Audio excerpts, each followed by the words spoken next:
people over here.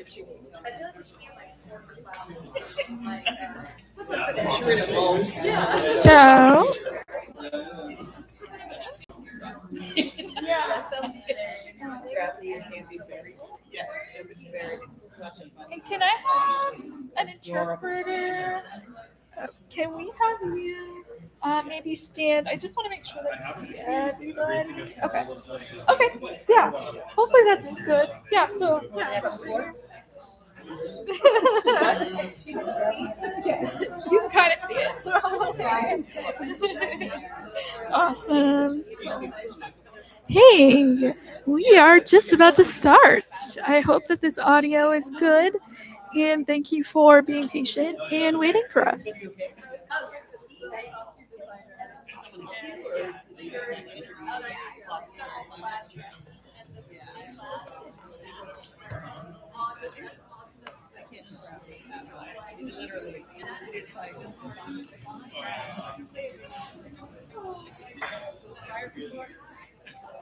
They're coming to rescue me. That's all we got. Lights. Don't fight it.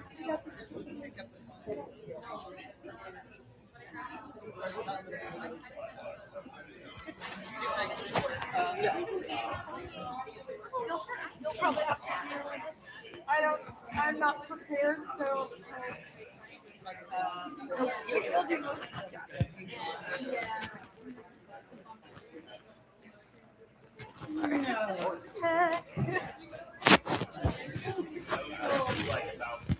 Did I tell you about this? I think so, yeah.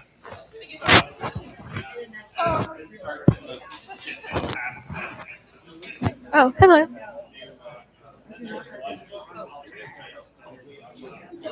Oh, I went to, yeah. We're getting an audio echo.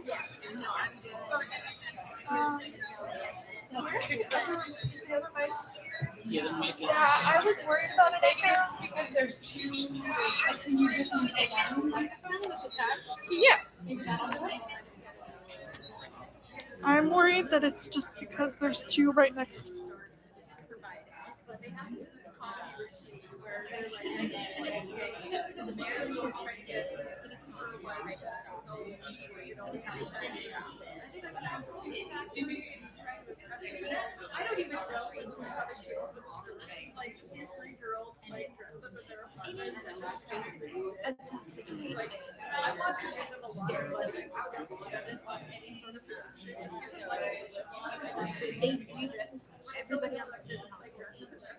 Yeah, it'd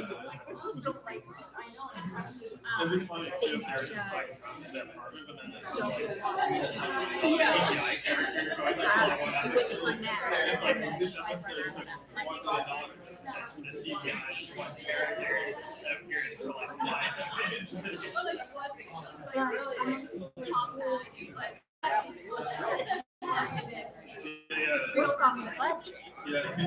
Yeah. So that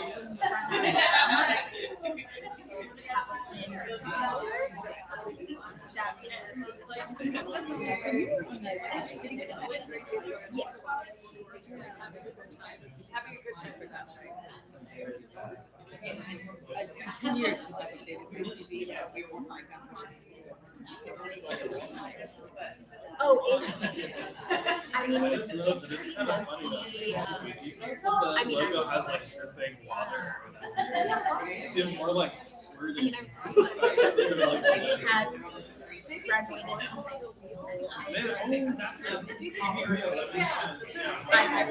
high school.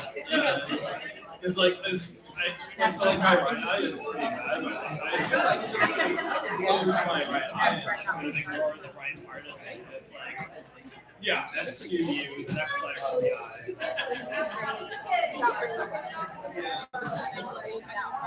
Like my right eye is like I can just use my left eye. So my right eye is a good sense.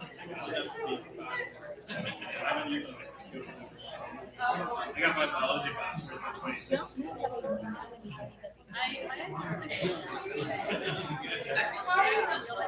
Yeah. seems to be a good Oh, you place to Use contacts. make some cases. Yeah, I mean, it's a great thing to get your face.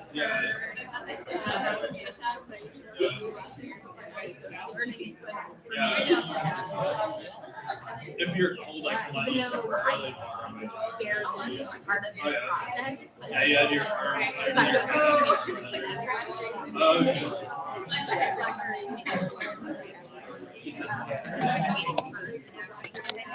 oh wow, you're like running. All right, hello everybody. Welcome to Northwest Film Forum. My name is Cole, and I'm the director of exhibition here.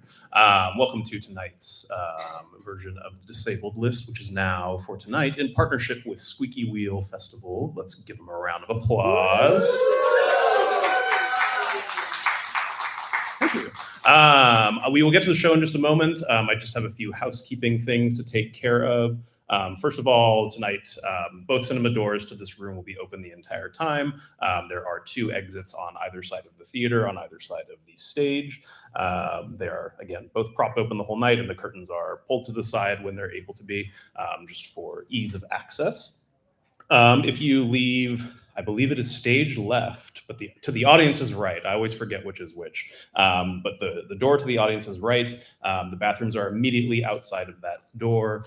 We have 2 restrooms. One has 2 urinals and 1 accessible stall, and the other has 4 stalls and 1 accessible stall. You can get to that bathroom through the other door as well, but it's much quicker to go that way. But if you want to go on a journey, that is an option. You will notice behind me, there is some live captioning brought to you by our overlords at Google. This is the one use of this tech that I think is actually good. And the live captioning has gotten better and better over the years. And that's my next point. It has gotten dirtier. It used to be the case that you could not swear, but now you are able to with, I think, almost anything. So, comedians, don't feel censored tonight because the captions will be happening. And it sounds like tonight there is photography happening, and we also have a live stream going. So just be aware of that you may appear on camera tonight. If you do not wish to do that, I would make that known to the photographer. I think that's all I have to say tonight, though. So without further ado, I'm going to hand it over to tonight's hosts, Dan Hurwitz and Kayla Brown. Let's give them a round of applause.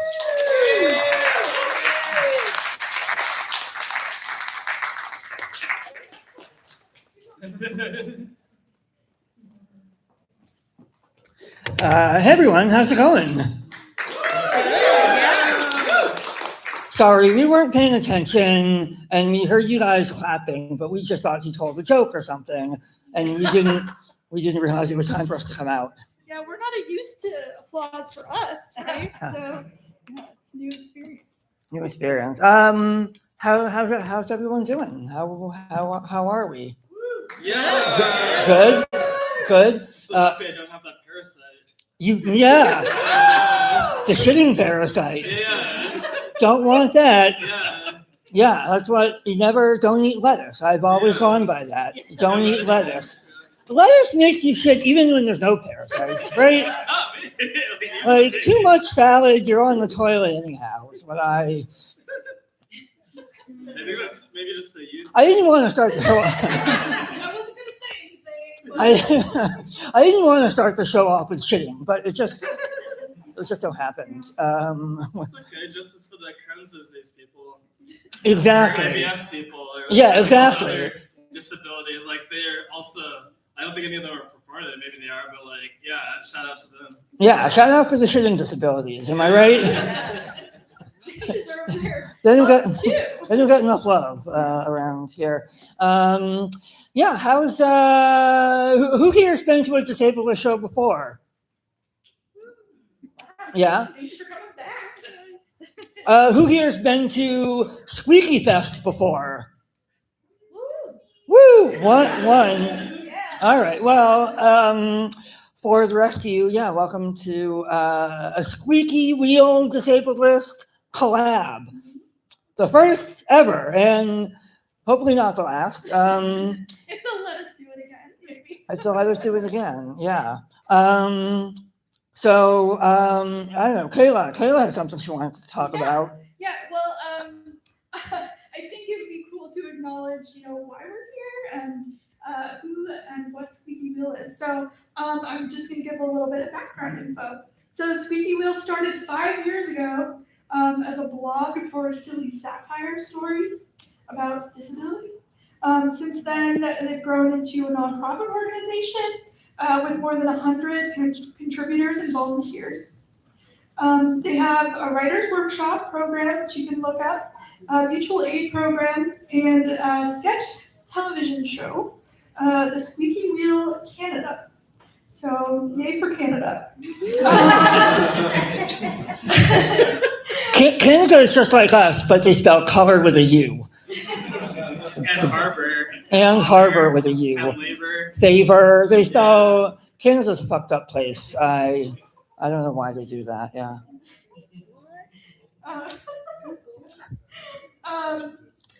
So Squeaky Wheel Canada premiered its second season last week across Canada broadcast television.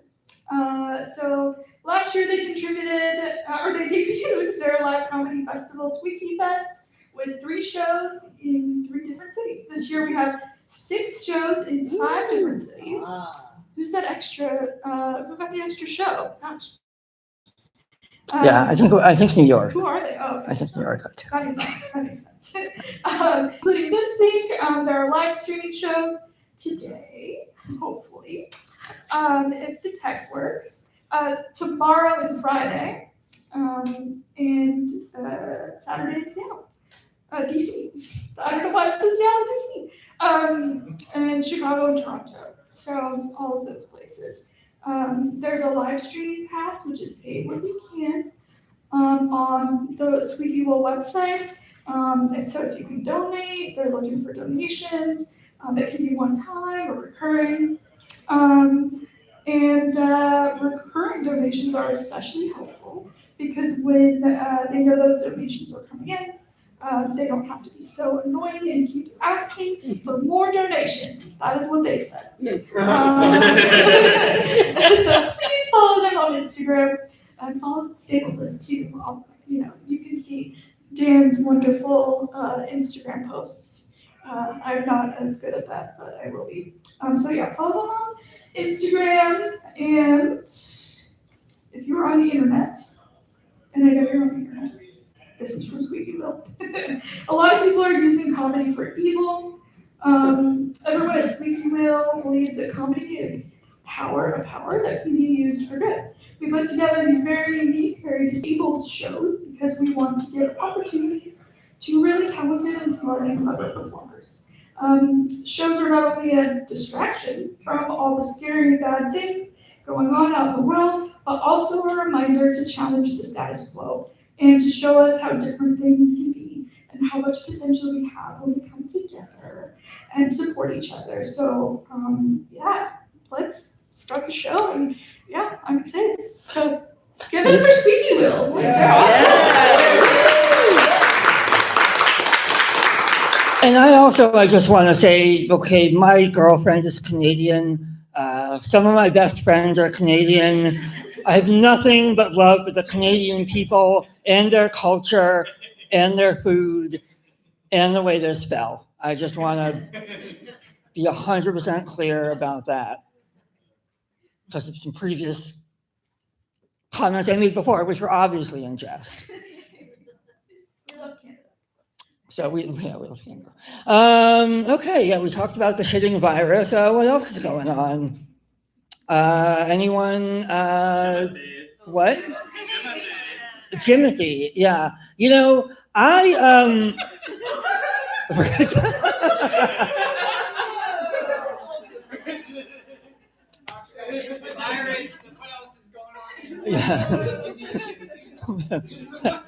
I don't know why anyone is talking about virginity at a disabled list show, okay?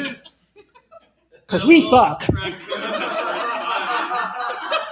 We're fucking. Ain't no virgins here. We get down. Jimothy.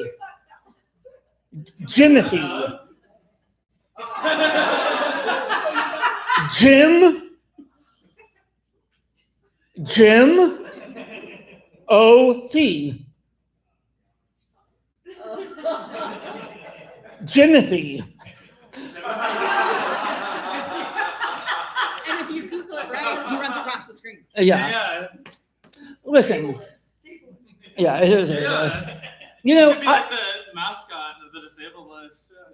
I mean, it's Disability Pride Month, so Jimmy could be our mascot. Yeah. you know, Kayla and I started this like 7 years ago, something, I forget. 7, 8 years ago, a long time ago, you know. 2019 or 2018, one of those 2 years. 2019 or 2018. 18.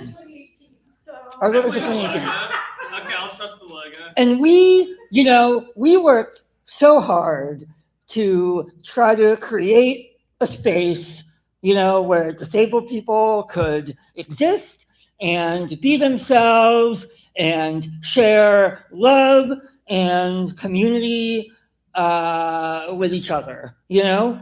And we worked hard, and it wasn't easy. We had to build this step by step by step. You know, it was always 2 steps forward and 1 step back. And then all of a sudden, a raccoon with a fucked up spine overshadows everything we did. Yeah, I have a fucked up spine too, you know? Everyone in here, I bet, has a fucked up spine. Raise your hand if you don't have a fucked up spine. We've all got fucked up spines. But nobody's taking videos of us when we're scurrying around Ballard, you know? Jesus. We can't try that. We haven't tried. No, listen, I have. I've done it. You haven't seen me yet? Yeah, yes. Yeah, I might have a different reaction in Ballard than, you know, other places. Where are you from? Beacon Hill? Well, yeah. Yeah.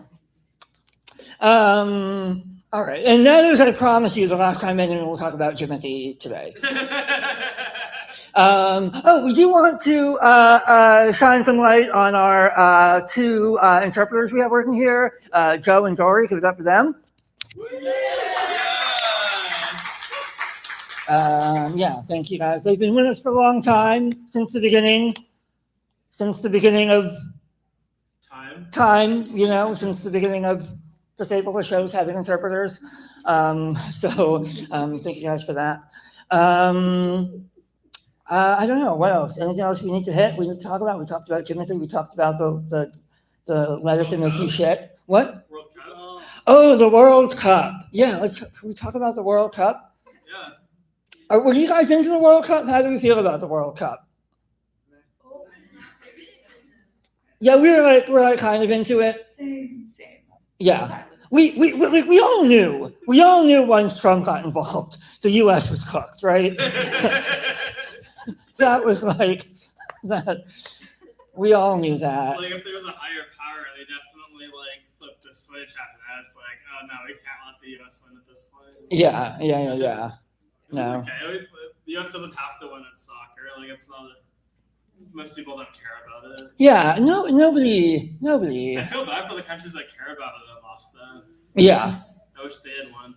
Yeah. Like all of the other countries. Yeah. Except for us. That'd be cool if like all of them got a trophy. Like, yeah, you did it. You're in it. Like, Yeah. participation trophy or whatever. Yeah, I gotta love the participation trophy. Yeah. Grow up, that's all I got, honestly.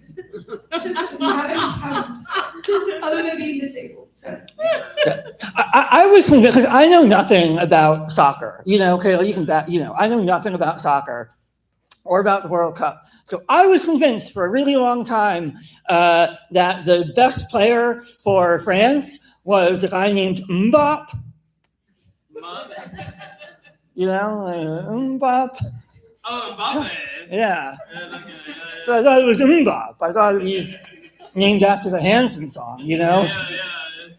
And that was wild. Yeah. Okay, I told that joke twice. It didn't hit that much harder here. I'm gonna retire that joke until next World Cup. I'm gonna say.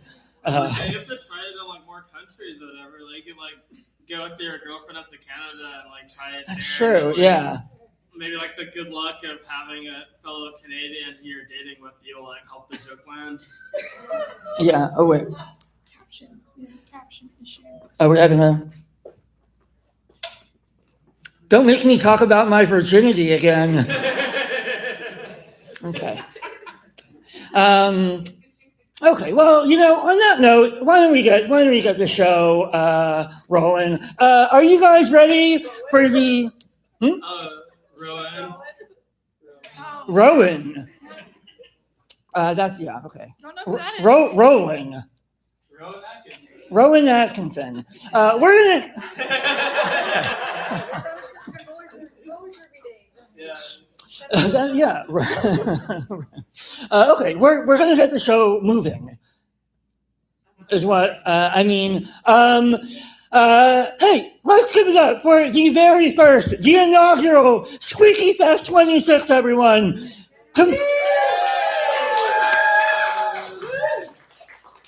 You can do better than that, soft ass Lube. Do it. All right. Our next performer tours all over the country. Please give it up for the very funny our friend Andy Aloncio. What's up, y'all? How are you doing? Good. I'm 3 years without a seizure. Yeah. Super stoked about it. Yeah. I've been doing a bit where I do a bunch of short jokes all at once.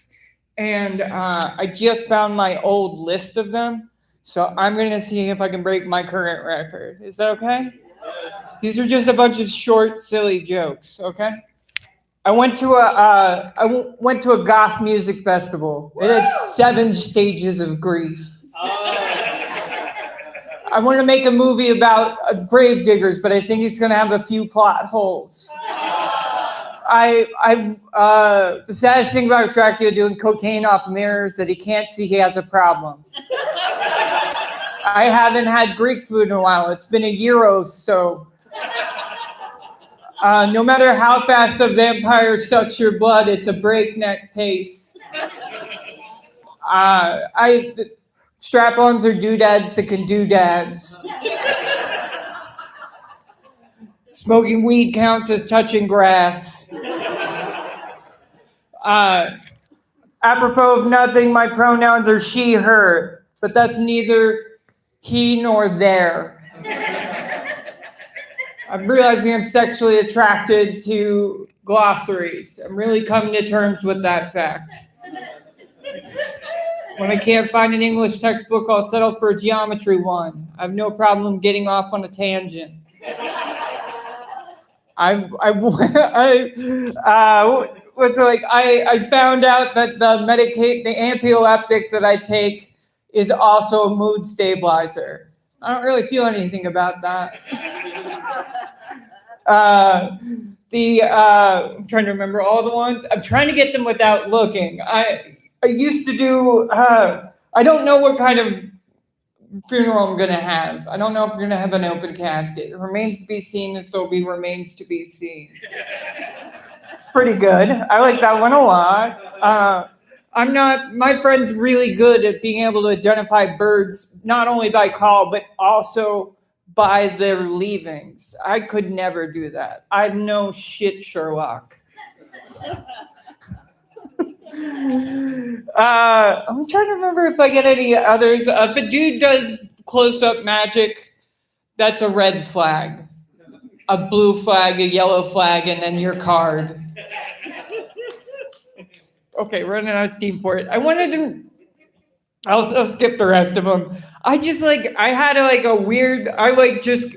rush in from the light rail, and because the electricity was out there, and I've just had nothing but weird experiences on the light rail recently. I was waiting for the light rail 2 weeks ago, and a dude came up to me. He had a $1 bill outstretched, and he was like, "Wasi jibidi," and I was like, "This has to be a magician." But then I realized he was a French tourist, and he was trying to ask me how to pay for the light rail, and I couldn't communicate to him that I've never paid for the library. And in fact, if anybody ever stopped me, I was going to pretend to be French. I don't know if you've ever met your own terrible excuse. That's like if, but like traveling's been weird and more intense just in general. Cause like I was at the airport and I saw a lady wearing 3 cowboy hats. And I was like, she has to be the pilot on this Frontier flight.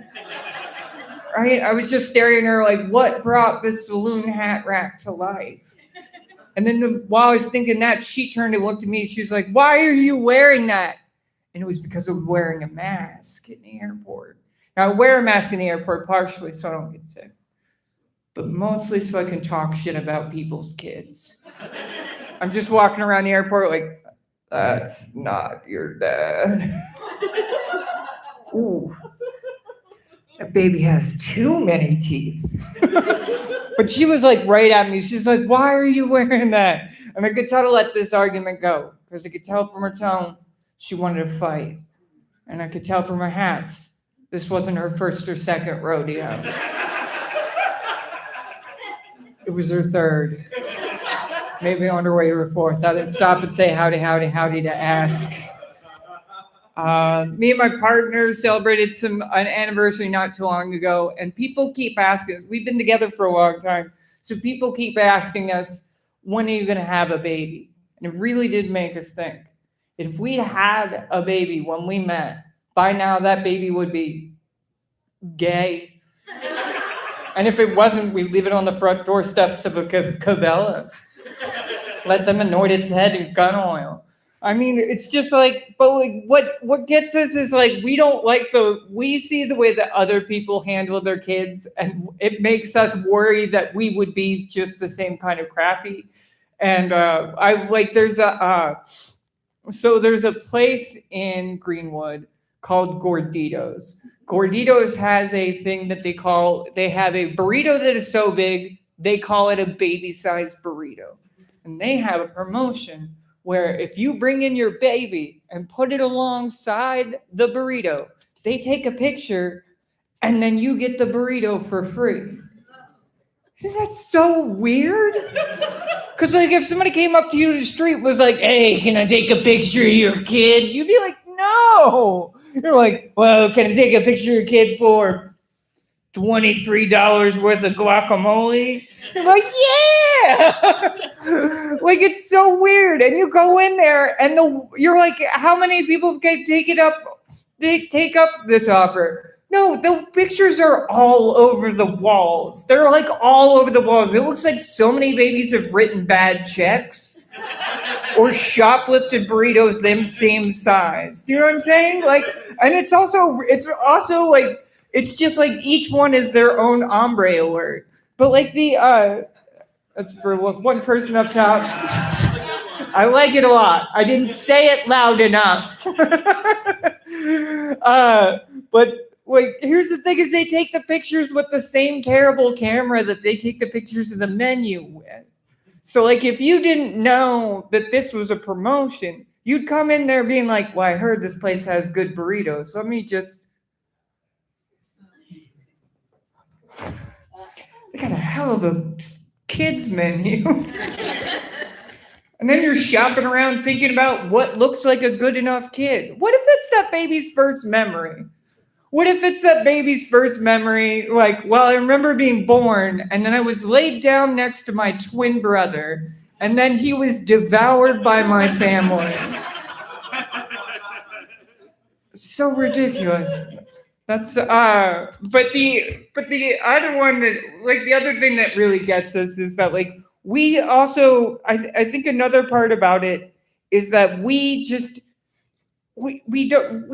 see people's kids and they're weird all the time as well. Like I saw a baby in the airport. I know another airport thing. What is this? The 80s? Yes, it is the 80s.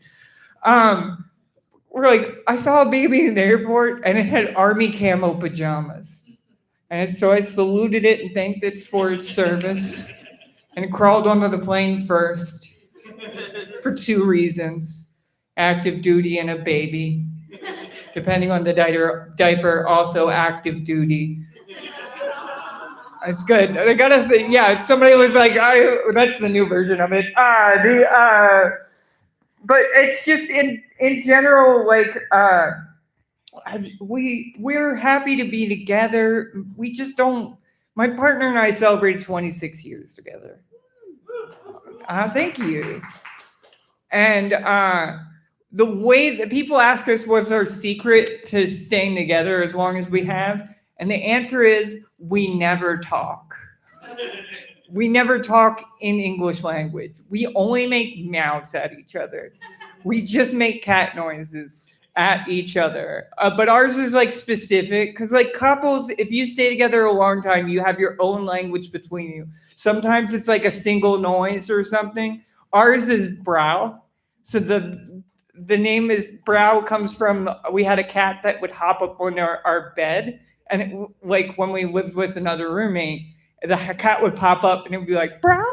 Like that's the cat, the name noise the cat made jumping up onto the bed. So we've been saying brows for the last 18 years ever since. And how we do it is I'll come in the door tonight and I'll be like, brow, brow, brow, brow, brow, brow, brow. And what that translates into, I had a shitty day with the light rail. Is there any weed? And then from the distance, I'll hear brow, brow, brow, brow. And that means I'm rolling a joint right now. Come and hit it.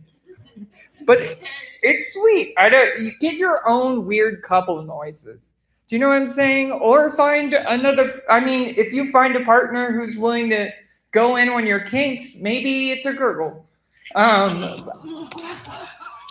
Too dark? Okay, I'll leave you with one more. Knock, knock. Hitler. Yes, the time machine was a success. Knock, knock. David Hasselhoff. Yes, 2 birds, 1 stone. I'm not saying David Hasselhoff is Hitler. He's just a charismatic leader that's led the German people astray. All right, have a good night.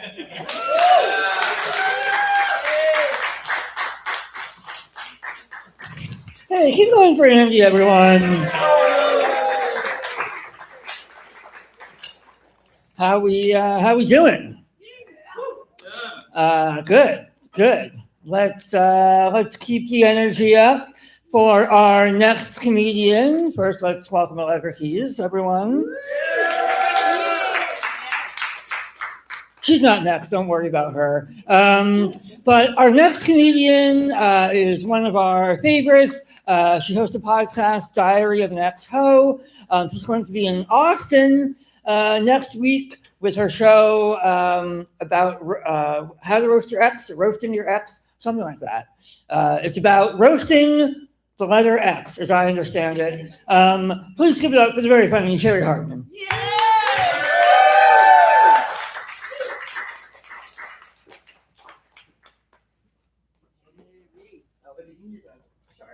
Okay, I'll just grab it. I can do it.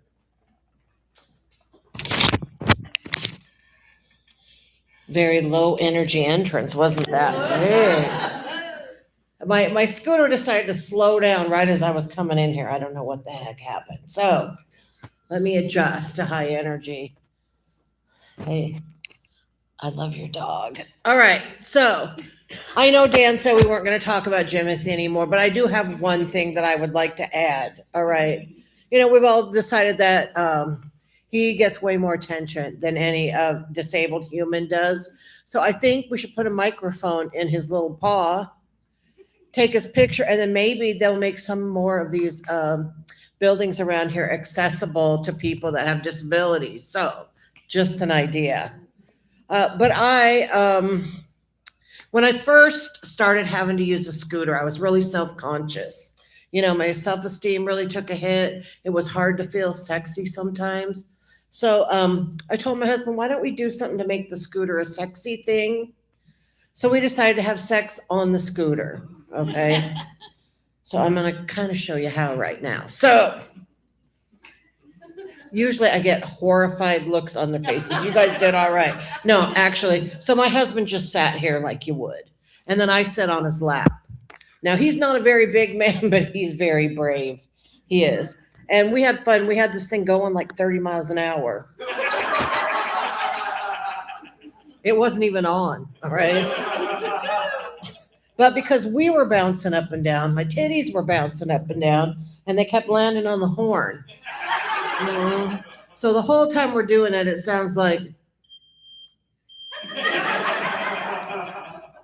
Now I get oddly aroused every Monday morning when the garbage man backs up. He starts backing up, I start backing it up. I have learned, though, you can't sit on this thing naked for too long, because after a while you start to stick. And then once you peel yourself off for like 2 days, you got a bad case of scooter cooter.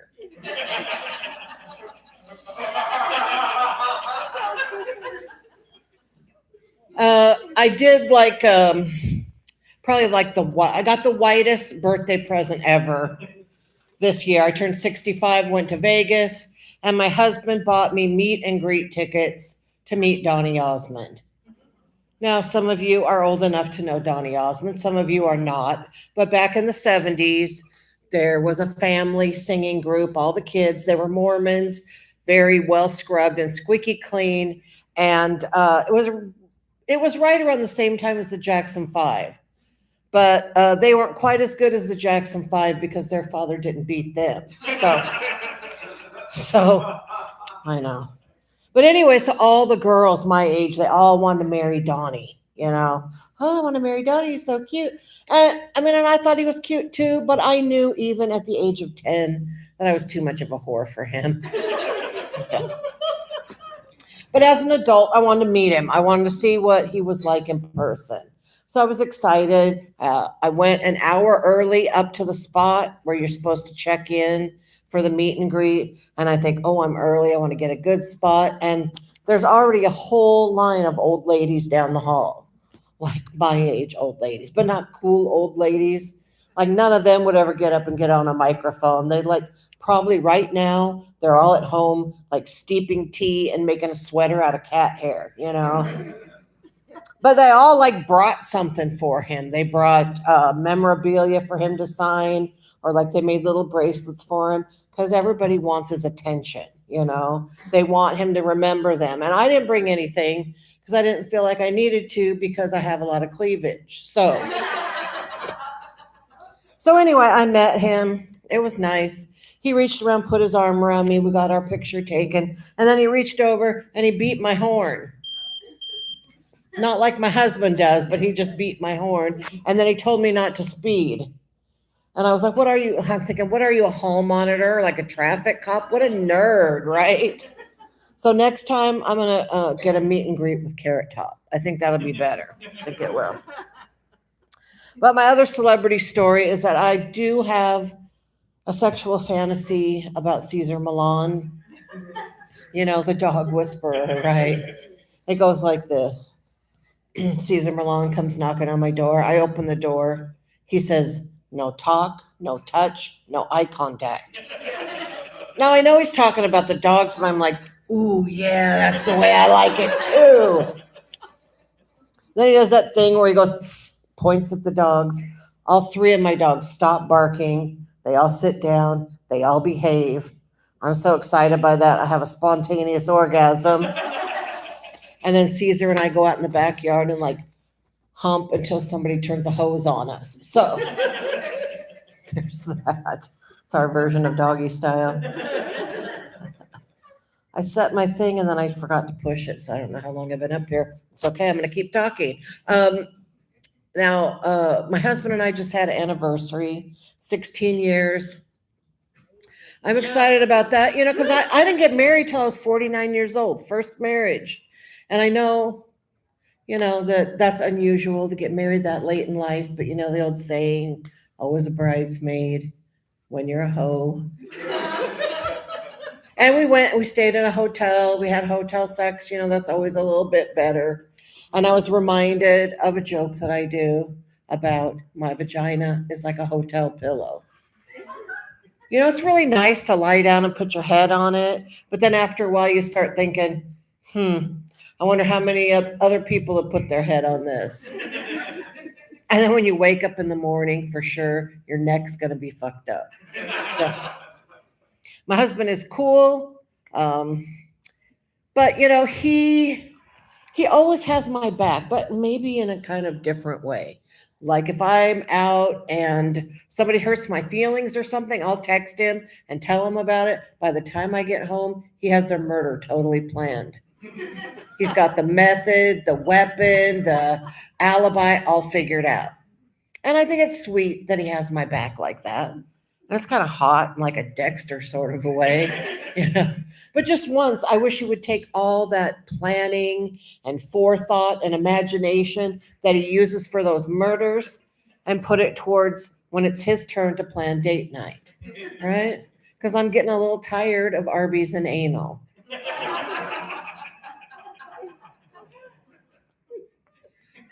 You guys are lovely. I saw someone had commented online and said, "Oh, SqueakyFest, is it?" I thought, "Oh, is it going to be squeaky clean?" And then I saw Cheri was on the bill, so rude. I don't know. I want to talk about my vagina, but I don't know if you guys are up for it. Are we at a minute? Oh, you're just standing there watching me? Okay. Hi. You guys want to do vagina jokes or not? All right. Let's count. Who's going to count for me? I want to see how many I can do in a row without forgetting. Okay. All right. You guys keep track. My vagina is like a casserole. If I put it in front of my husband, he damn well better eat it. My vagina is like a turtle. Might be old, bald, and ugly, but it can still snap. My vagina is like the Space Needle. Getting kind of tired of all my out-of-town relatives asking to see it when they come visit.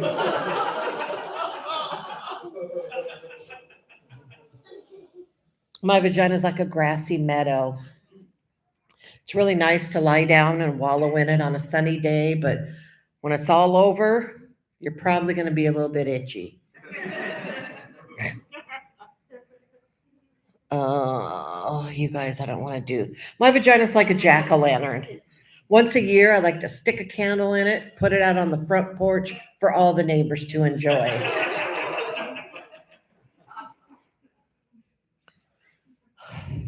I wasn't going to do gross ones, but I'm going to do it. I'm going to do it. My vagina is like an egg. Because it tastes better than it smells. And my husband's always trying to put hot sauce on it. It wasn't that bad, right? My vagina's like the gum wall. Well, it's kind of famous and it's a little bit dirty, but that's part of its charm. And every now and then somebody's got to come scrape it out. All right, one more minute. How many can I cram in a minute? Wait, that sounded weird, right? Oh, gosh, I have so many more. Okay. Being in my vagina is like going to Disneyland for the first time when you're in your 30s. Like you're excited to see what all the fuss has been about, but you're kind of pissed that all your friends got there first. I'll just do one more. My vagina is like a remote control because my husband's always got his hands on it and he thinks he's the boss of it.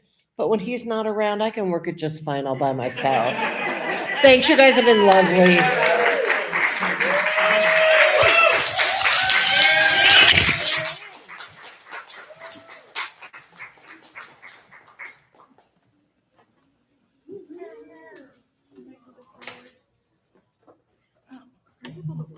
I think so. Hello, you want it? Thank you. Give it up for Cheri Hardman, everyone. I love these events because when I'm with other people with disabilities, I'm not the only fire hazard in the room, so it's really nice. I love this community. We have another great comedian who I've known for a while, who is amazing, and it's always a pleasure to watch. He's also always the best dressed and the most sparkly. So give it up for Michael Bellevue, everyone.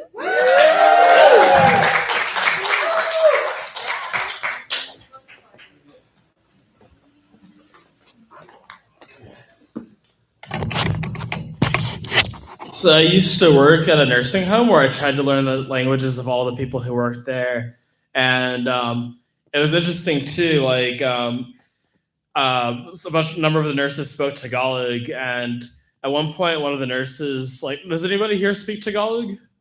Oh wow, you speak Tagalog. Okay, one of the nurses at one point said, "He's Kiki," referring to me. I was like really confused for a second. I was thinking like, what does Kiki mean? I would ask the nurses that. All the nurses laughed.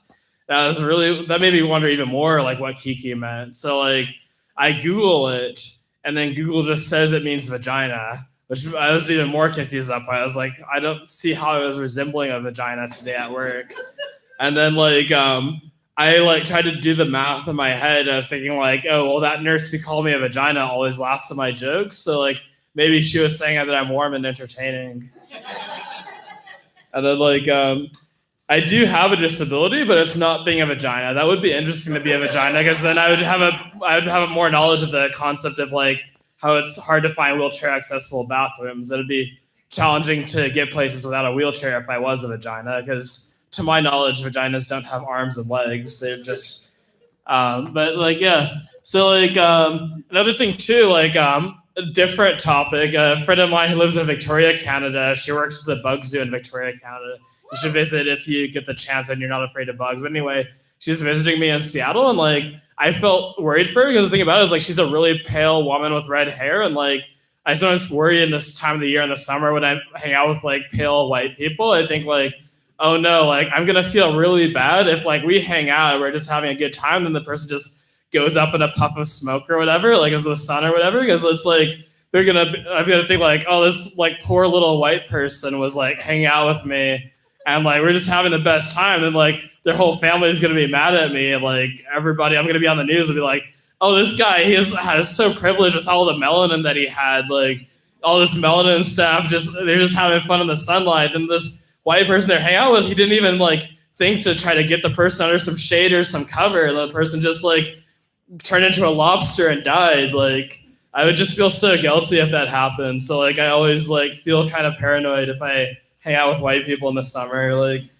I'm glad, like so far I always have remembered. The last time I forgot was like when I was working with kids at a summer camp like a few years ago, and like one of the kids, like they didn't die, but they just got sunburned. I felt bad. I was like, oh no, like this kid, like I should have done something. Like sure, there were plenty of white adults around that also could have done something, but I still felt bad, because like it's one of those things that's like somebody else isn't at risk of something, and then something happens, and it's like, oh no, I could have used my privilege or whatever. I don't know. And then like what else was there? There's like one of my coworkers at my job was like, I'm on the autism spectrum. I have a coworker who's also on the autism spectrum, and like one thing I like is like this isn't true with all people on the autism spectrum, but some people on the autism spectrum are very open with things that most people wouldn't say out loud. And so like one thing my coworker said is she said, oh yeah, I eat my hair all the time. And I was like really surprised that she divulged this. I don't remember what the context was, but then I was also thinking like, oh wow, like she eats her hair last night. Like I told her this, like me also being open. I was like, oh, I'm really happy for you that even though you eat your hair all the time, you've had several relationships that were long lasting. And like she laughed for like 2 or 3 minutes after that. Like I think she was still trying not to laugh after those 3 minutes were over. Like it was really cool. Like it's a really great experience to be in a workplace or whatever where you can say something like that and the person doesn't think you're a monster or whatever. Because there's so many ways you can say something honestly, and then people think you're the villain after you say it. And I should have thought of a good example of that, but I don't actually have a good example of that at this point. But I should think of one in the future. Another thing that happened. So like, have any of you heard of the sport called wife carrying? So there's a sport called wife carrying. It's the national sport of Finland. You might know about that sport if you have like a special interest in geography or whatever. But like, so yeah, it's the national sport of Finland. I competed in that recently in British Columbia in Canada. And I have a friend named Kelsey who's also a comedian who came all the way from Portland to help me win. She weighs like 90 pounds or so, which I'm really grateful for her. I like that. So anyway, like in the sport of wife carrying, as the name suggests, you carry a person on your back. They're like, not as the name suggests, you don't have to be married to them, and you they don't have to be a woman too. They can be any gender. Like I'd be down to carry Peter Dinklage on my back. Like any human, I'd be down to carry. Like as long as they don't weigh enough to crush me or whatever. I'm not large. I only weigh most of my adult life. I weigh 135. Now I weigh 147, but I'm still not a large person. Anyway, like I carried her. I got 3rd place out of 23 teams. And like I was thinking, like I really wish that this was a different name for the competition because it's called wife carrying, which was called like person carrying or whatever. Because like makes it harder to find people to help you compete. But also I was thinking too, like this is a fully platonic sport. I wish that more people realize that it's a fully platonic sport. It's like to me, like nothing seems non-platonic about carrying somebody in your back. But like at the same time, I feel like more people should know about more sports around the world. Like there's some sports that I don't consider platonic. Like one sport, like are any of you familiar with sports that are popular in Turkey? Okay, none of it. Yeah, I think that's one of the things. Like I think I'm usually going to be the only person into geography in the room. But anyway, one of the sports in Turkey that's traditional is Turkish oil wrestling. It's a major sport there, and like they never made, as the name suggests, Turkish oil wrestling involves wrestling in oil, and the only thing you're allowed to wear is leather pants. And then not only are the only thing you're allowed to wear is leather pants, but the way you're supposed to hold on to the other person is the only way to get a grip is if you Google this, like you can Google it now if you want. I know at least one of you is on your phone right now, or if you want to, you can Google it later. If you Google Turkish oil wrestling, you'll see pictures of men wrestling at each other while each man will have their hand in the other guy's pants as they're doing it. This is a country that has a long history of homophobia, by the way. And then like they didn't make time limits for this sport until the 1970s. So it used to be that sometimes they'd wrestle for like a day or two, just until one person gave up. That could last a day or two. But in the 1970s, they're like, oh, let's limit it to 40 minutes of wrestling in oil while having your hands in the leather pants of another man or whatever. I feel like that's the sport. I'd want somebody to put a ring on my finger before I can be like, I'm not religious or anything. I just think Turkish oil wrestling seems more intimate than having sex with somebody. Because like having sex with somebody is one thing, but then like getting covered in oil and wearing leather pants, having to have each other's hands in each other's pants for like, and like being in front of a crowd or whatever, like all of this, I feel like it seems like more of a special event than just having sex with somebody. So for that reason, I feel like wife carrying seems completely platonic, but Turkish oil wrestling, I feel like we need more standards for that. And then like, what else was it? Like, oh my God, like, let's think. So like, so in Montreal, I got my first relationship in 2024, and that was an interesting experience. Like, one red flag. Well, that's the thing. I was like, it's a great thing about having a number of friends. They can like, every time I notice a red flag, I can like write it down, but also message to them, so I can have like a written track record of like red flags to like look back on later. But like, beyond the red flag, there's some things that I feel like are not really a red or a green flag. There was like, oh, I didn't mention the red flag. The red flag was like they wanted to be in a relationship with me after we had only known each other for like a week and a half or so. So like multiple people I know told me that was a red flag. I was like, oh, cool, that's good information now. But first relationship, good to know of this red flag. But anyway, like at one point we're at this concert at this underground venue in Montreal. And like there's a tradition of people having sex in this one bathroom there. And like the thing about it is like it is wheelchair accessible, but it wasn't the only wheelchair accessible bathroom. So it is bad to have sex in a wheelchair accessible bathroom if you're preventing people in wheelchairs from having, well, not preventing them from having sex there, but preventing them from using the bathroom there. Because ideally they would be going in there to use the bathroom. They're like, I guess somebody in a wheelchair would be more apt to like use it for sex than somebody that's not in a wheelchair. But anyway, 2 wheelchair accessibles, I don't feel guilty. And like, it's a tradition after all. And like, we're in there for a while. And then like, after a while, like a bunch of people start banging on the door. And like, I was thinking for a second that maybe like I was doing this tradition wrong or whatever. I was like, what am I doing wrong with this tradition or whatever? But then like multiple, not just one person, but like several people were saying, it's supposed to be a quickie. It's supposed to be a quickie. And like, this is like, at this concert, like we had started when the last band started on stage, and then like the last band was still like had finished their last song at this point. That was when all the knocking started. And like, I was thinking like, it is good for accessibility that like the main language of Montreal is French. It's great that they're yelling at me in English. On the other hand, I wish they had like a sign on the door for like people in the autism section to be like, quickies only or whatever. That would have been like a really great thing to have, just to like make it more, because like without like anybody telling me, I had no idea. I just assumed sex was like go as long as you want or whatever. I thought you just like stand there forever. I didn't realize it was only for. That's like one of the other wild things about like people just knowing what you're doing there or whatever. But anyway, like other materials. So like at one point, like I lived on top of a bar in Montreal, and there was this woman who was a friend of mine who had never met her before. Like this is like a wild thing about how different cultures are different. Is like she like grabbed my hand and asked me to dance. I'd never met her before, and we danced for a while. And then after we had been dancing a while, she said like, "Are you an artiste?" And then like, "Do any of you know French?" Yeah, I see. Okay, one person like was smiling, so I feel like at least two people like maybe know. It's like, do any of you know what artiste means in French? It's like if you're too shy to say it, I understand. But anyway, like so I said, "Oh yeah, I am an artiste. Like I do poetry and stand-up comedy." And then like she was really oh well, I'm not a Nazi. Like okay, it says up there the Nazi. No, not a artiste and Nazi do not sound similar to each other. Okay, like maybe Google is why we're turning into fascism. I don't know. But anyway, like yeah. So like I said that I was I'm an artiste. I do poetry. So she was surprised because of what I said, not so that she didn't think I was an Nazi. But anyway, like I realized based on her surprised face that she was surprised because it turns out that artiste is different than artiste. Artiste means artist in French. Artiste means autistic. So she had just danced with me for a while, gotten tired, and then asked me if I was autistic or not. And I mentioned that, yeah, I am on the autism spectrum.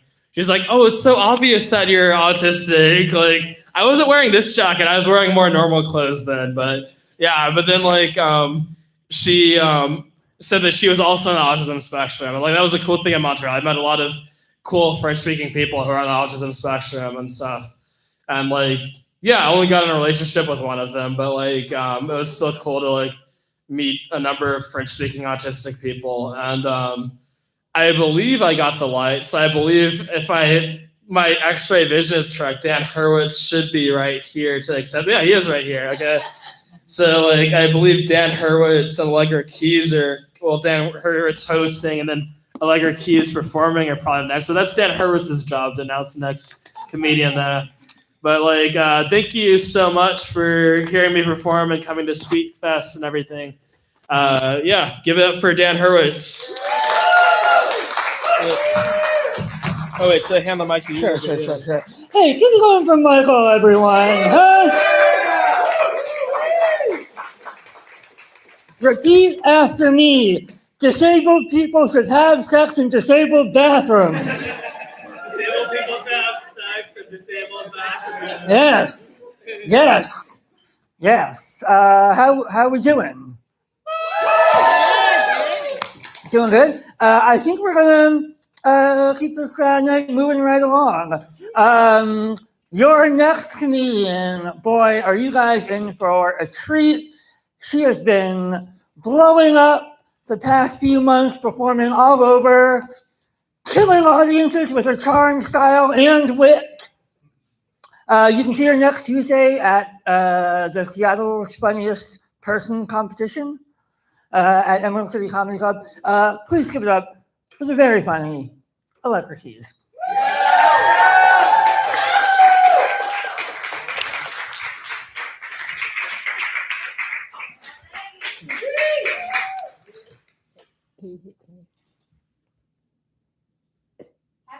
For those of you that don't know me, I like to tell jokes in my natural voice, and then I make my unrehearsed bestie repeat everything I say. And you have to laugh because look at me. If you don't laugh, I'm going to assume it's because you want to put a baby in me.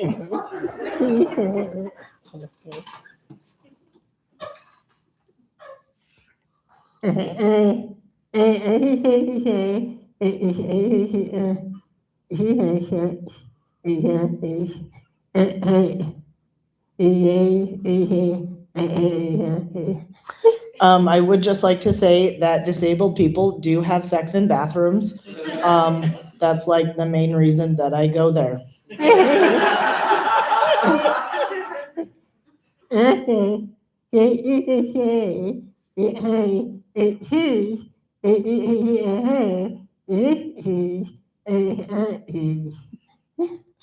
thank you for sharing because it, for what? And thank you, Sherry, because you're proving that you can be a hoe with boobs or without boobs.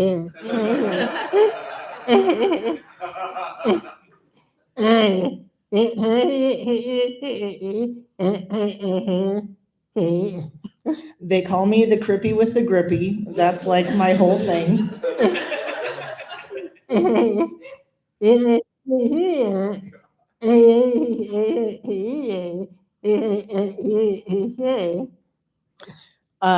When I started doing that, another comedian, disabled comedian, was like, "That's really cliche." And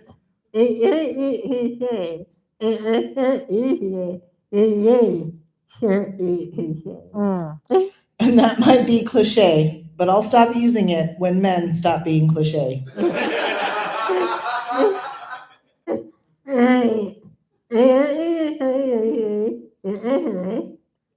I'm not going to tell everyone. Oh, a lot of you, excuse me. A lot of you are probably wondering what I have. I'm not going to tell you because fuck off.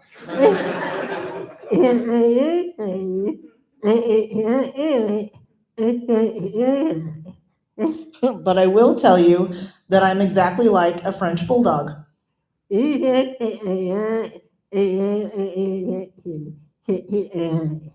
We both take a lot of medical intervention to keep alive.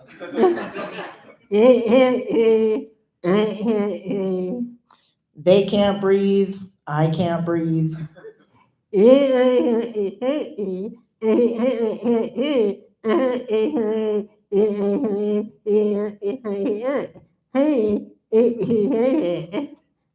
Men always want to choke me, and because I can't breathe, I have to tell them the same thing that I have to tell them when they want to tie me up. Honey, it's redundant.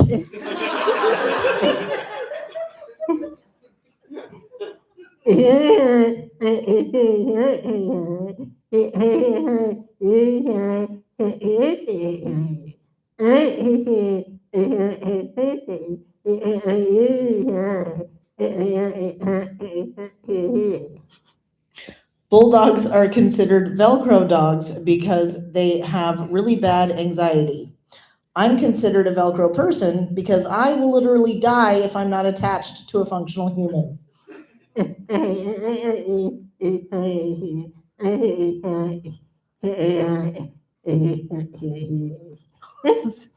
first part. And that's not entirely true because I have been attached to a lot of dysfunctional humans.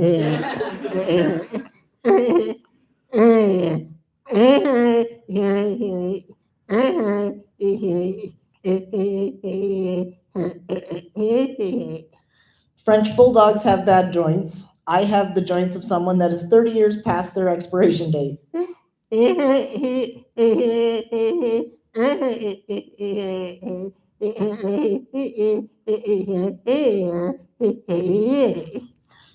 have smushed, adorable faces. I have a smushed, adorable face because I've had to sleep with a Darth Vader mask for 30 years.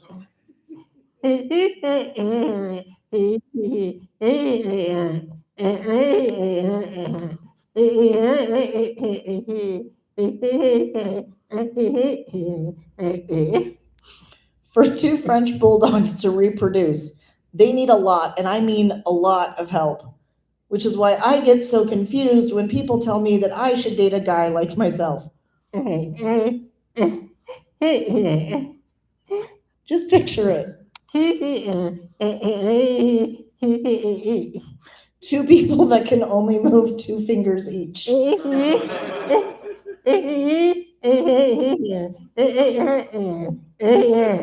If you need a better visual, look at that man over there.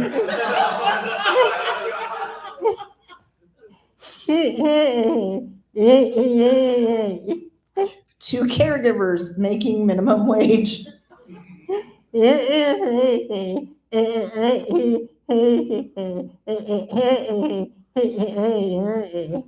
Multiple harnesses and a rope pulley system from IKEA that the minimum wage caregivers put together incorrectly.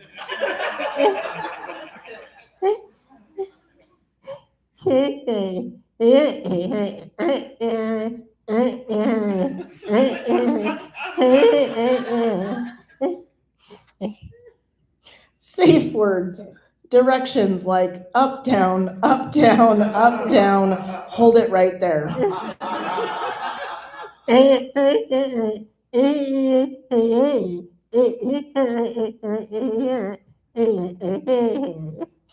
And this whole setup isn't even for mating. It's just so that I can fart on his lap and mark my territory.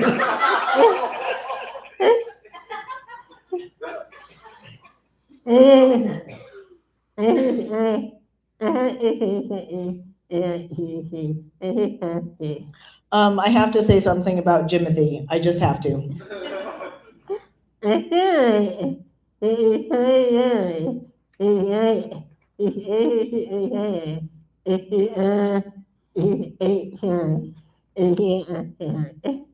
I feel like the whole world, would like disabled people better if we just ate trash and didn't ask for help.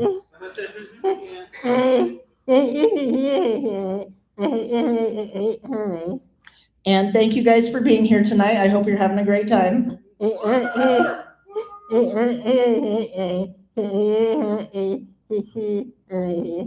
It's actually my birthday, so I'm really happy to see all of you.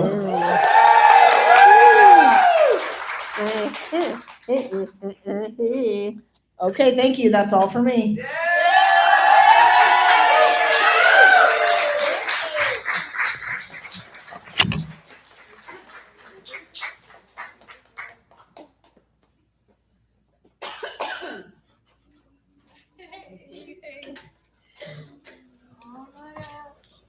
Keep it going for Allegra, everyone.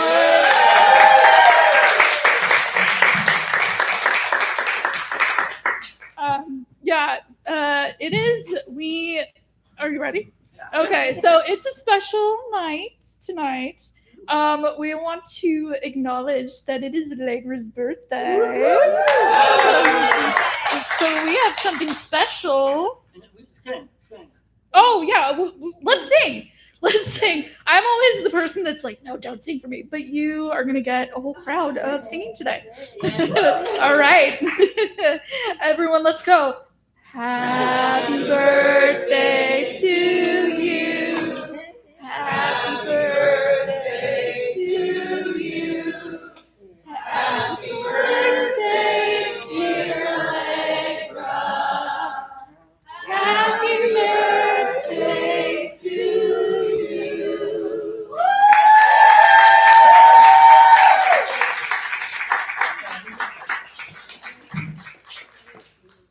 So thanks for coming on your birthday and celebrating with us. So thank you. Do you have a wish?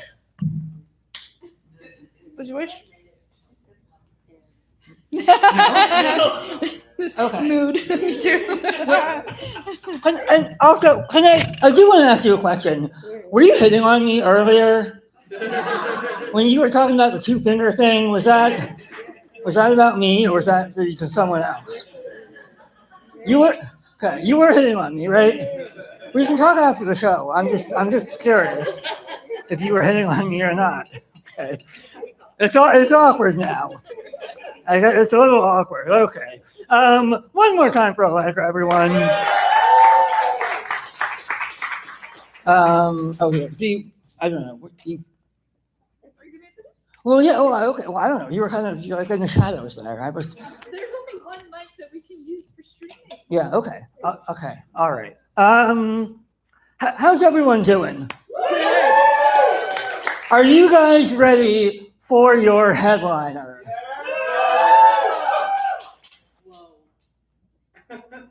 Was that whoa? Yeah, whoa. Yeah, fucking right. Our next comic, friend of the show, has performed with us many times, has opened for incredible comedians like Patton Oswalt and Brian Posehn. He's got a special coming out on August 21st called Unrelatable. So check that out. Please give it up for our very good friend, Derek Sheen.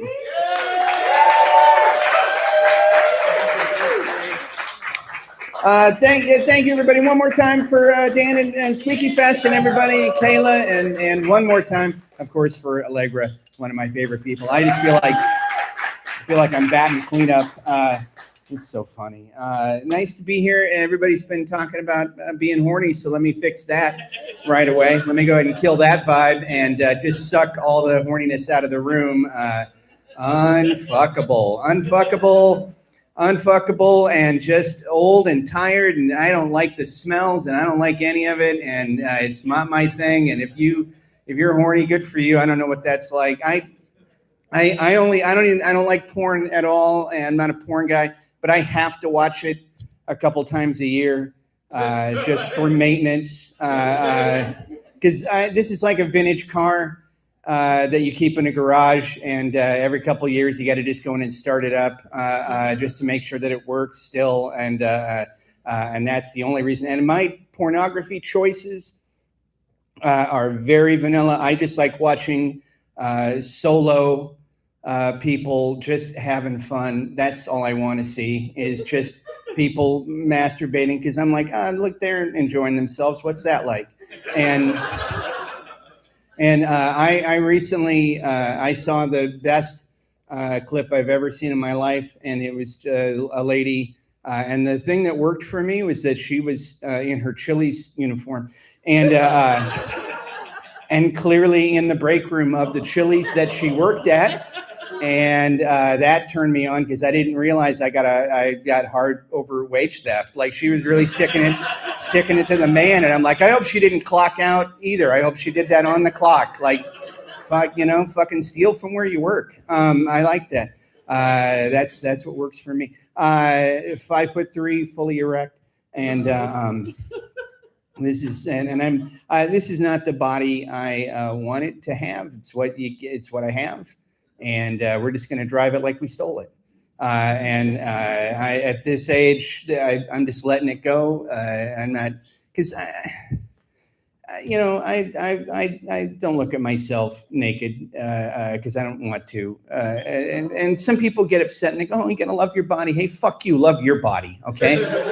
I recently was in a hotel taking a shower, and I left the bathroom door open, and I forgot that the hall closets were floor-to-ceiling mirrors, and when I walked out, what I saw made me grab the hairdryer and throw it, because I was like, "You're not gonna fuck this," and it looked like yogurt with bones in it. That's what it looked like, and I just looked like a nut allergy made a wish to be a real boy, and it came true. I got right now. We have contractors at my house doing some work, and I'm not a man. And they are fascinated by me. They are real men who work with their hands and have a trade. And I do this, and they are just absolutely fascinated that I own a house. And I have to tell them, like, it's not mine. Talk to my wife. Like, I married a professional, and I just get to ride her coattails to retirement. But I do this just to cheat the Internal Revenue Service. But they are fascinated, because I also don't know how to do anything. I am not handy in any way. I am not good with tools. Both hands are thumbs. I don't know how to change a light bulb, anything. And so they've been trying to help me learn how to, like, put a bit in a drill and change the heater filter. And one guy actually asked me, like, "Man, didn't your dad teach you anything?" And I said, "Yeah, he taught me how to survive child abuse." And that's, I think it's a marketable skill. I mean, that's why I'm up here talking about my balls for nothing.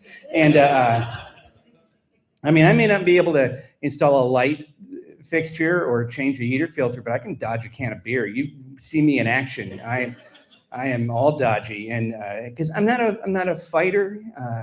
You've probably already gathered that. I have enough testosterone to allow me to pee standing up in an emergency situation only, and I'm not a fighter. I'm not an aggressive person. But I have been fought several times. But I'm not a fight back kind of guy. And my mouth gets me in trouble. And then usually my way of avoiding getting beaten is by freaking out whoever's assaulting me. Just by saying something like, just keep hitting me until the light leaves my eyes. And then they'll be like, what is wrong with you? And then you make a friend. But I was recently in a bar, and it was so weird. I was talking loudly about politics, which I shouldn't be doing in a public spot. And I'm very out loud and very vocal about my feelings about things. And sometimes I have to remember that can irritate other people who don't believe what I believe. And I don't know what I was saying, but I'm sure it was something like, why can't we just put together a GoFundMe and hire a disenfranchised Marine sniper to do the thing? And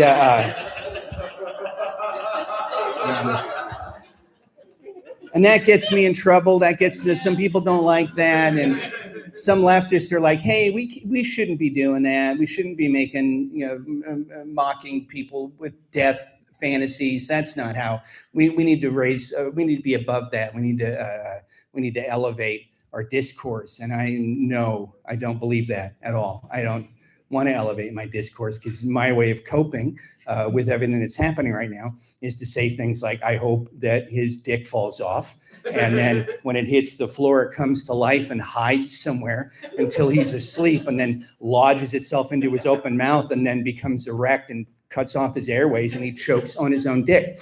And because that helps me. This is how I get through it. Like if I say, hey, I hope that piece of shit just slips on ice and falls face first on the hood of a vintage Fairlane, and the radio antenna goes all the way up his nose and scrambles his pudding brain, and his eyes just flip back in his head and turn hot pink as he shits himself and becomes a meat antenna. Let me have that. I'm not hurting anybody. It's not hurt. My wishes don't come true. If they did, I wouldn't be doing this. I would be an electrician. And so the guy at the bar got really mad at me, and he came over to my table, and he was just like, I want to put this in your mouth. And I did a thing. Have you seen the Denzel Washington Equalizer movies? Where when he is in a threat situation, he will take a deep breath and calmly look at his watch, and then begin to assess the vulnerabilities of each threat in the room before he just attacks, right? And so this started happening. Time slowed down, and I looked at my watch, and I noticed his left leg is out ahead of his right leg, and so his center of balance is off. And then I noticed that there was a butter knife that was halfway on the table, and I was like, ooh, a quick palm strike could send that into the air, and that would distract him long enough for me to get that leg and get him in a prone position. And while I was thinking all that, he socked me in the solar plexus so fucking hard, I can't see green anymore. Because I'm not Denzel Washington. I'm barely Denzel Oregon. Such a dumb joke. I hate that, but it's true. It's so true. It's so dumb. I'm barely Denzel. I was gonna go down the coast, but I have a lot of anxiety and stuff. We all do. I know we do. That's why, and I medicate. I have so many different pills I take for medicating my fears, my anxieties, my obsessive compulsive disorder. One thing that I am claustrophobic. I don't like enclosed spaces. I'm sure that a lot of you can agree with that. I don't do elevators. I'm strictly a non-elevator person. I don't like enclosed spaces, and my friends, comedians who've been on elevators with me, who've seen what happens when I've had to be on an elevator, can attest that it's not for me, because I just immediately start to sweat and then pick out places I'm going to shit. Because I'm like, we live here now. This is what's going to happen. The doors are never going to open, and one of you is going to get eaten. And I'm such a fatalist. So I take the stairs everywhere. And these are These are not knees. These are tall ankles. So, but I don't care. I'll take the stairs everywhere. And I will shag my luggage up 24 flights of stairs if I have to. And so I checked into a hotel recently, and I did what I normally did. I got the key card from the concierge, and then I said, hey, where are your stairs at? Normal question. And he said, we don't have any. And I said, that's illegal. And then he said, well, we have them, but I don't have the keys to turn off the fire alarms. So you're going to have to, and this is the first time an adult has ever said this to my face, you're going to have to suck it up. And then the woman behind me waiting to check in audibly gasped. And for a second, I was like, oh, wow, nobody's actually really ever, I've never really thought about that. Wow, all this time, I've been taking these pills and seeing people. I could just suck it up. Like all this time, it's been inside me. The power to just fix this has been inside me. This fucking yogi of the Ramada just changed my whole life. But of course, what I did is I leaned close to him and told him why I am claustrophobic. And I said, I don't like elevators because I was trapped in one for 3 days under the World Trade Center after 9/11. And then he found those keys. Did you guys know you can just fucking lie about that? You can just lie about being a 9/11. Like, time plus tragedy, it's totally fine. Nobody's going to check anymore. I don't know.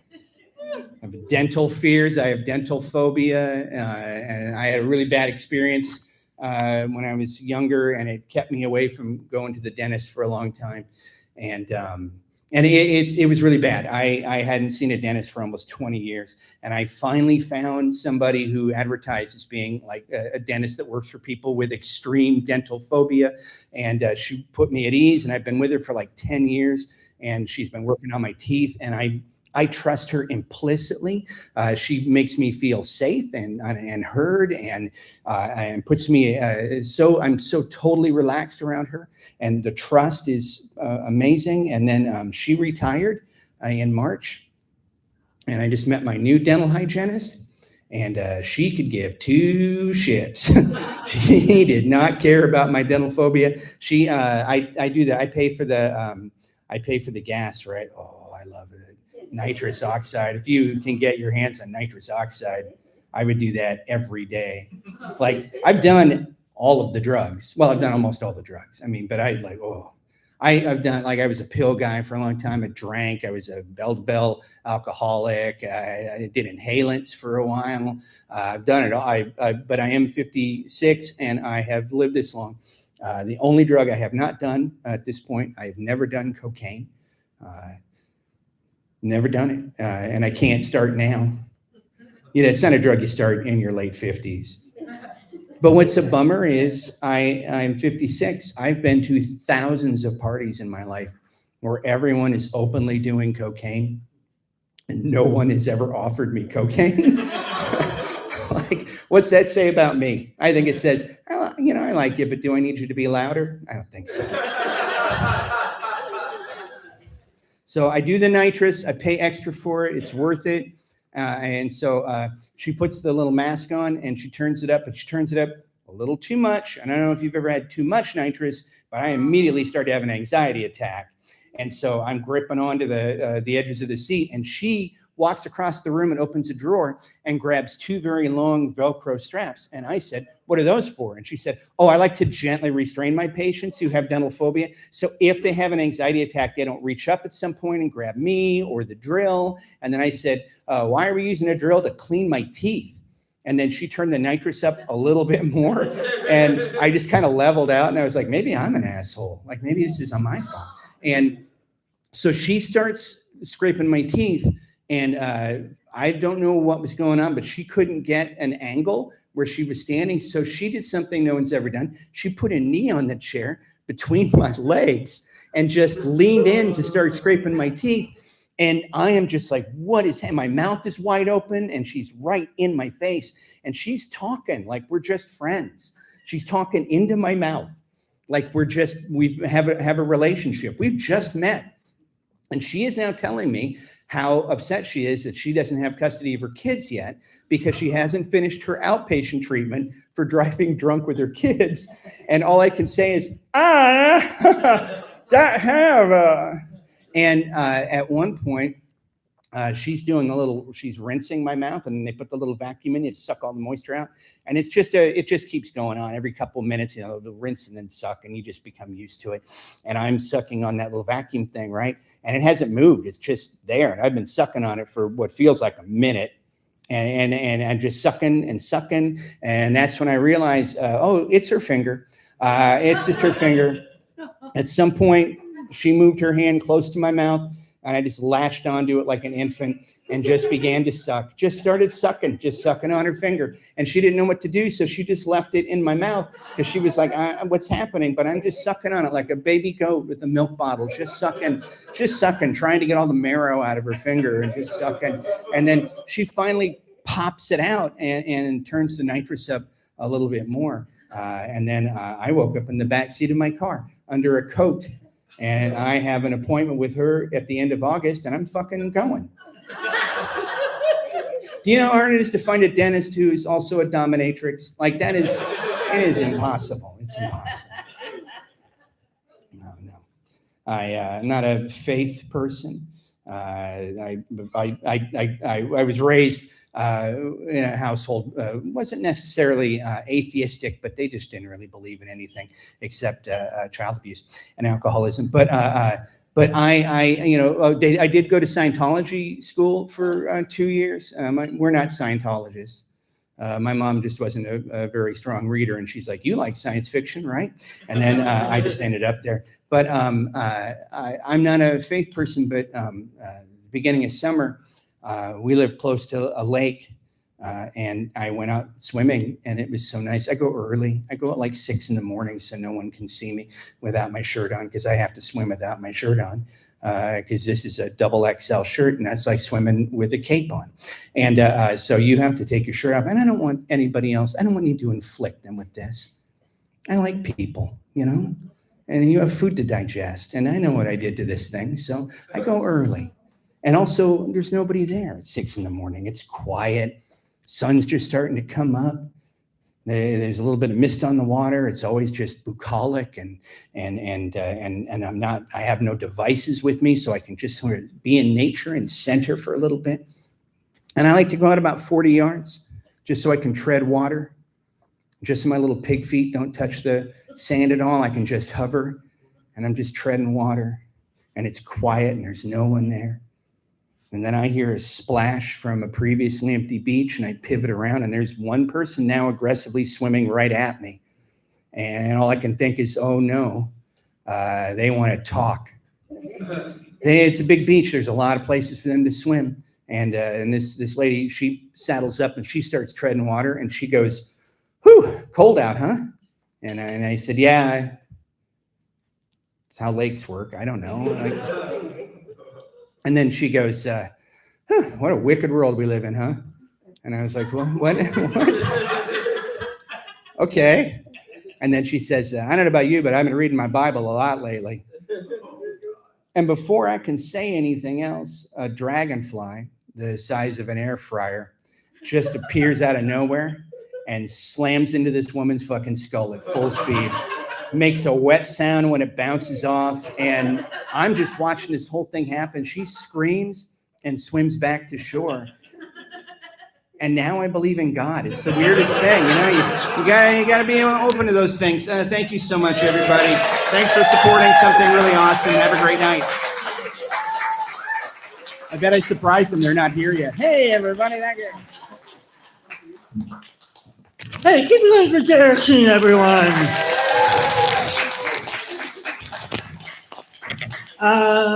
Thank you guys so much for coming out. Let's give up a big hand for all the performers you've seen tonight. Andy Aloncio, who's leaving? Andy Aloncio, Michael, Dairy Queen. Andy Aloncio, aka Dairy Queen. All right, Michael Bellevue. Cheri Hardman, I think is in the ring room. Allegra Keys. And Derek Sheen. And the sign language interpreters. And Dan Hurwitz. Okay, all right. And then Kayla. And the Squeaky Wheel people. And the Squeaky Wheel people. So thank you guys so much for coming out. We have some merch. Yeah, do you want to? Oh yeah, I was just gonna say we have merch, and it's donations or please just take it. We have shirts from our festival that was in January, and it's really great art. And please. And more than that, Kayla doesn't want to take it home. I do not want to take it on the bus, so but yeah, you can donate. Yeah, so do a kindness for a poor disabled person and buy some shit, you know? Be an ally. Be an ally. You know, but yeah, you can also donate. Do we want to say we're going to be at Bumper Shoot? Oh yeah, we're going to be at Bumper Shoot in September. Yeah, Labor Day weekend. September 5th and 6th. The 5th and 6th, Michael, you want to just do this for me? Yeah, the 5th and 6th. So yeah, come see that. We're all going to be there. What else? Drink some water on your way out. Make sure you're hydrated. Yeah. Oh yeah. Julia. This is Julia, everyone. Hi. Yeah, it's a Squeaky Wheel person. Yeah. I'm the Squeaky Wheel person. Hello, the official rep. I just thought this would be a great opportunity. If anyone here is disabled and wants to learn about comedy writing, wants to get involved in the Squeaky Wheel, it's like the Onion for disability. So if we've got workshops and things, we are always looking for writers, always looking for editors. I'm one of the copy editors and like part of the editorial staff. So if you have any interest in that, you can find me. I can get you hooked up. But yeah, thank you so much for coming to SqueakyFest 2026. Woohoo! I will give this back to you. Thank you. Thank you, Julia. So yeah, I think that's all we have. One more time, happy birthday to Allegra. So yeah, I think we're gonna end it there. We'll see you at the merch table. Yeah, have a good night. Do you guys still have the disabled Superior shirts? Yeah, we do. We do. We have the Too Disabled, Too Furious shirts, but not with us. So, too bad. Okay. Yay. Oh.